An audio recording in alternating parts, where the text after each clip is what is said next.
Greetings and welcome to this 3D Motive comprehensive course on building a platform game with GameMaker Studio.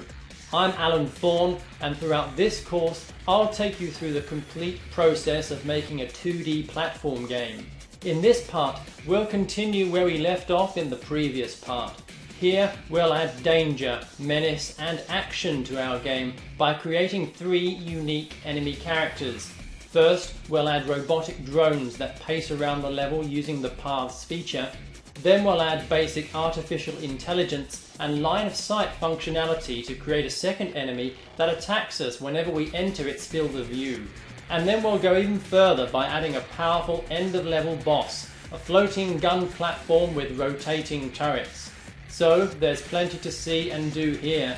If you're looking to create a game with enemy characters and dangers, then this is the course for you.